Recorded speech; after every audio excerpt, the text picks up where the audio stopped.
Ini adalah Suzuki Ignis Facelift atau Suzuki nyebutnya New Ignis. Dan karena pandemi COVID-19 yang bikin kita nggak bisa keluar rumah buat ngebuatin videonya, so kita buatin video bedanya sama Ignis lama aja ya. Nih, 10 hal yang perlu kalian ketahui dari Suzuki New Ignis.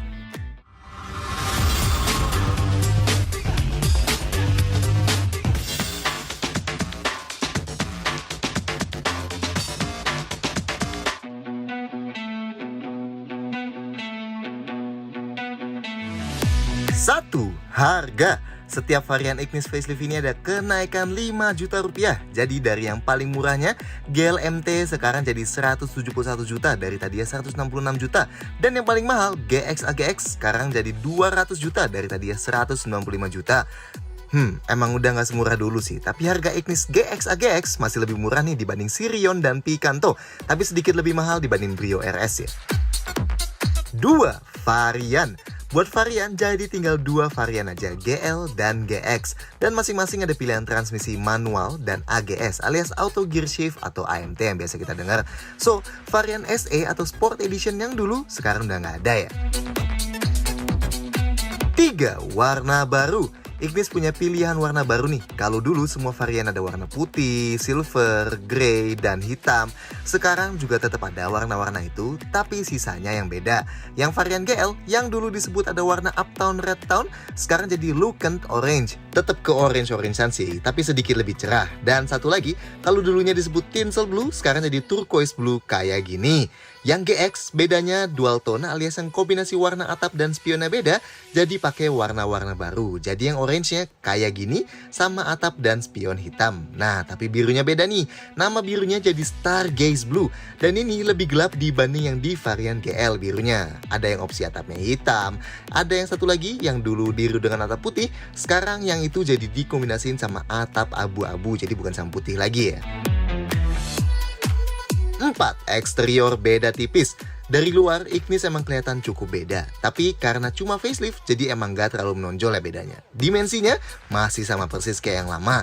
Depannya yang ngebedain dari grill. Kalau dulunya dengan motif honeycomb besar yang ada garis horizontalnya, sekarang motifnya jadi hitam solid dan dikasih 4 lubang berbentuk huruf U. Dan bumper bawahnya, kalau dulu kayak dibagi jadi 3 seksi kotak, sekarang di tengahnya dikasih panel silver gede banget. Dan housing fog lampnya dibuat jadi lebih kecil dan terpisah. Beda varian GL dan GX, yang GX ada list chrome ngitarin grillnya dan ada fog lampnya ya. Yang di GL nggak ada. Detail lampunya sama persis kayak dulu. Yang GL halogen standar, yang GX ada diarel LED, lampu besar dan lampu jauh proyektor LED. Lampu sein dan fog lampnya halogen. Sampingnya sama sekali nggak ada ubahan dibanding Ignis yang lama. Bener-bener masih mirip total dengan Ignis yang sebelum ini. Velgnya masih sama persis, warna hitam gloss 15 inci. Ada triple slat di belakang juga, pilarannya dihitamkan. Dan buat varian GX yang dual tone, lampu seinnya udah di spion plus warnanya hitam ya, atau warna silver yang di dual tone biru silver. Varian GX juga tetap dapat roof rail ya. Dan GX juga dapat cladding skid plastik hitam di bawahnya kayak gini. Kalau yang GL lebih polos di bawahnya. Bagian belakangnya desain bumpernya berubah nih. Kalau dulu ada panel hitam memanjangnya, sekarang mayoritasnya dibuat body color. Tapi dikasih tambahan panel silver di tengahnya kayak bagian depannya. Sisanya masih sama persis kok. Dan lampu belakangnya full halogen. 5, interior cuma beda jok. Nah, kalau tadi di luar rubahannya masih lumayan banyak, di dalam sini jauh lebih sedikit. Malah sebenarnya cuma joknya sih yang berubah, tepatnya malah cuma motifnya. Sekarang motifnya jadi lebih heboh kayak gini buat yang jok depan atau yang jok belakang juga. Oh, dan di varian GL motifnya beda juga nih, jadi kayak gini. Yang beda lagi paling minor sih kayak yang dual tone. Sekarang ngikutin warna biru barunya jadi kayak gini yang dalamnya. Tetap ngasih kesan unik nih ya, ada warna body di dalam interiornya. Tapi sisanya bener-bener mirip di dalam sini. Desain dashboardnya masih yang kelihatan futuristik banget kayak gini dengan kombinasi warna putih dan hitam dengan head unit ngambang di depan yang sayangnya panelnya masih doff nih. Beda sama versi aksesoris yang pernah kita review model hitam gloss yang lebih nyatu gini. Kontrol AC-nya masih unik banget yang kelihatan kayak Bluetooth speaker raksasa kayak gini. Setirnya model 3 palang ini yang nggak ada lapisan kulitnya di varian GX juga. Door trim depannya kombinasi warna hitam dan putih, sedangkan yang door trim belakang hitam doang. Kelihatan super mirip, sedangkan yang GL tentunya lebih sederhana ya, kayak gini tampilan dashboardnya. Sedangkan detail lain di dalam, di sisi penumpang depan udah dapat pegangan tangan kayak gini, yang driver nggak ada, yang di belakang juga tapi nggak ada gantungan bajunya ya. Sun visornya pakai model yang masih tipis banget kayak gini, yang kanan ada card holdernya, yang kiri cuma ada kaca kebuka kayak gini. Sedangkan spion tengahnya pakai day and night manual, dan lampu kabin dapat satu di depan kayak gini. 6. Fitur yang beda. Sebenarnya fitur Ignis ini masih sama kayak dulu. Yang beda, sekarang kunci pasif keyless entry-nya jadi pakai model kotak gini aja. Ngikutin setiap model Suzuki lain. Yang dapat kunci pasif keyless entry ini cuma varian GX ya. Jadi buka kuncinya, tinggal kantongin remote-nya aja, klik tombol hitam di handle pintu ini dan kuncinya kebuka. Buat kunci lagi, tinggal klik lagi aja. Head unitnya mirip sama Ignis terakhir yang tahun 2019, pakai punya JVC yang sebenarnya mirip sama di Baleno nih. Jadi kita tampilin punya Baleno aja ya di sini. Isinya standar lah, ada Bluetooth, USB, tapi emang sayangnya nggak ada mirroring kayak versi aksesoris yang sempat kita review dulu waktu itu. Sisanya bener-bener sama persis. Yang GX, AC-nya auto climate control yang udah ada heaternya nih. Suhu paling dinginnya 17,5 derajat Celcius dan paling panasnya 32,5 derajat Celcius. Dan ini komplit nih, ada defogger kaca belakang, defroster kaca depan, dan buat arahin angin ke kaki. Yang GL, AC-nya manual kayak gini ya. Yang GX ada tombol kontrol audio di setir dan ada kontrol Bluetooth telefoninya. Yang GL nggak ada. Jendelanya tetap kayak dulu, cuma auto down aja yang sisi driver. Dan yang GX tetap ada spion lipat elektrik. Dan instrumen clusternya, MID-nya masih monokrom tapi udah komplit banget nih. Ada indikator pintu individual, ada temperatur, indikator gigi, trip A, trip B, sisa jarak berkendara, kecepatan rata-rata waktu berkendara, konsumsi BBM real time, konsumsi BBM rata-rata, buat naik turunin brightness, dan settings rahasia yang isinya bisa buat ganti satuan unit jarak, ganti satuan unit konsumsi BBM, ubah bahasa, ganti kapan konsumsi BBM ke reset, ganti satuan unit temperatur, atur jam, set kalau buka kunci pintu driver doang atau langsung semua pintu, mati nyalain one touch triple turn signal, dan mati nyalain alarm. Varian GX juga ada tombol start stop mesin, tuas lampunya terintegrasi sama tuas fog lamp, dan pengatur ketinggian sorotan lampu depan. Sedangkan buat kedua varian dapat wiper depan intermittent fix kayak gini, dan power outlet plus USB port dan aux input di bawah sini.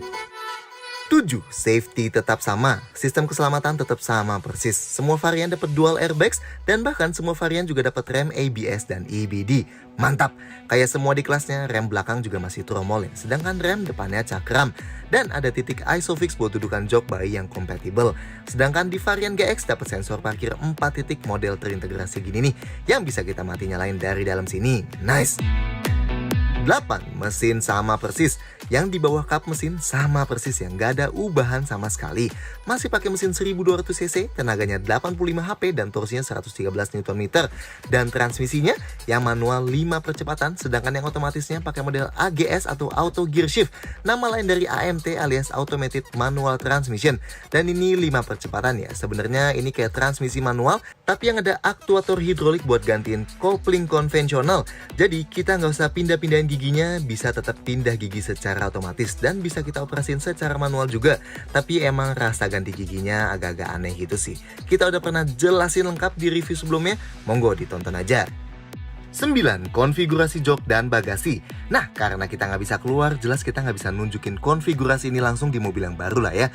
Tapi karena konfigurasinya mirip, kita ambil dari Ignis GX yang lama aja. Napak ke depan tergolong lumayan rendah. Nah, posisi duduknya termasuk tinggi ya di depan buat sebuah hatchback kecil kayak gini. Pengaturan jok sisi driver, slide dan recline bisa dinaik turunin juga ketinggiannya. Sedangkan yang penumpang depan cuma slide dan recline aja. Seatbeltnya sayangnya belum bisa dinaik turunin ya. Di tengah sini nggak ada konsol buat sandarin tangan, dan buat sandarin tangan di pintu masih plastik keras kayak gini.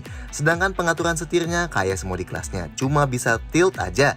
Dan buat sandarin kaki kiri driver ada gundukan tapi nggak ada pad plastiknya ya. Oke, kita ke belakang.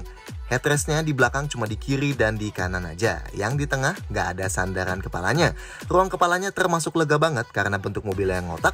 Dan ruang kakinya juga sebenarnya sangat lega nih buat mobil yang dimensinya sekecil ini.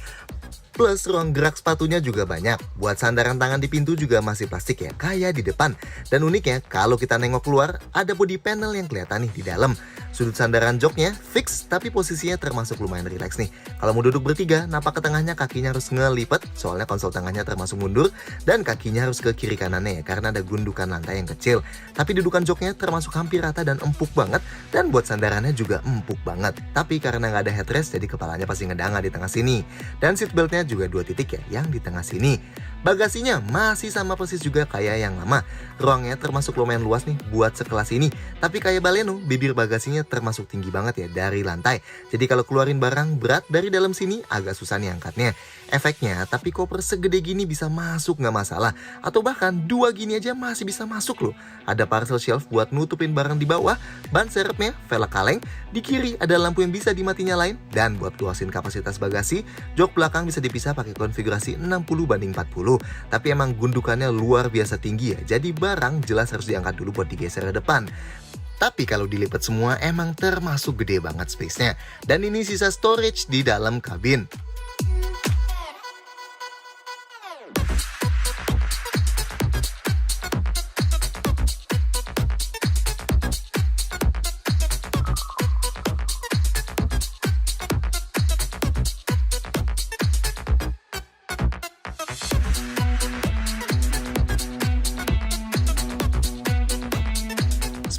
Detail-detail lain, kayak sebelumnya, Ignis tetap diimpor dari India juga. Lanjut, kayak produk Suzuki lainnya juga, Ignis baru ini dapat servis gratis jasa dan spare part selama 50.000 km atau 30 bulan pertama. Mana yang nyampe duluan?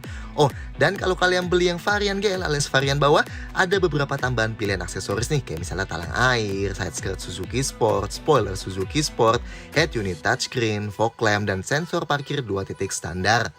So, gimana menurut kalian soal Ignis facelift ini? Silahkan sampaikan komentar di bawah, klik like, dan jangan lupa subscribe ke channel YouTube Prabu Indonesia supaya nggak ketinggalan sama video-video kayak gini lainnya.